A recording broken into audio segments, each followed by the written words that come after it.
is a great insult to the men and women who serve in law enforcement. And I want everyone to know who puts on the uniform of law enforcement every day that President Trump and I stand with you.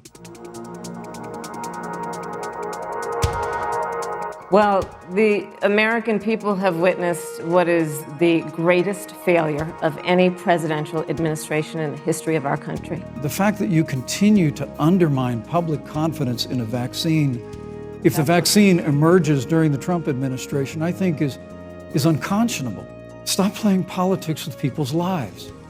The reality is that we will have a vaccine, we believe, before the end of this year. Public health professionals, if Dr. Fauci, if the doctors tell us that we should take it, I'll be the first in line to take it, absolutely. But if Donald Trump tells us that we should take it, I'm not taking it. Okay. Mr. Vice President, I'm speaking. I'm speaking. Mr. Vice President, I'm speaking.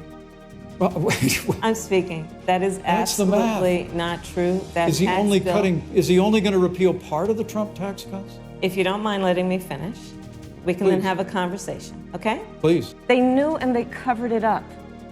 The president said it was a hoax.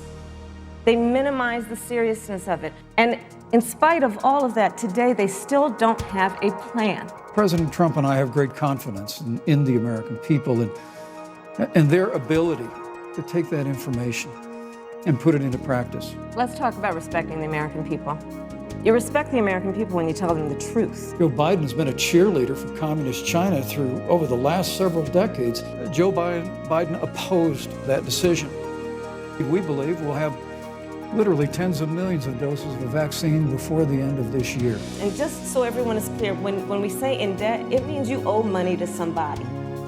And it'd be really good to know who the President of the United States, the Commander-in-Chief, owes money to. I really have to respond to that. Look, she has 15 seconds because I got to have trying more to than keep. that. Look, well, I'm sorry, but Vice President, look, you've had more time than she's had. Vice President Pence, I did not. Excuse me, Susan, I did not create the rules for tonight. Joe Biden. Your campaigns agreed to the rules for tonight's debate with the Commission on Presidential Debates. I'm here to enforce them, which involves moving from one topic to another, giving roughly equal time to both of you, which is what I'm trying very hard to do. Go right ahead. This is a classic case of if you can't win by the rules, you're going to change the rules. Are you and Joe Biden, if somehow you win this election, going to pack the Supreme Court to get your way? Joe has been incredibly transparent over many, many years. Donald Trump, on the other hand, has been about covering up everything. The president's trade war with China. You lost that trade war. You lost it.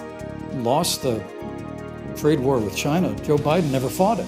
Fortunately, President Trump, in dealing with China from the outset of this administration, standing up to China that had been taking advantage of America for decades in the wake of Joe Biden's cheerleading for China. If you have a pre-existing condition, heart disease, diabetes, breast cancer, they're coming for you. Well, our heart breaks for the loss of any innocent American life. And the family of Breonna Taylor has our sympathies. But I trust our justice system. Bad cops are bad for good cops.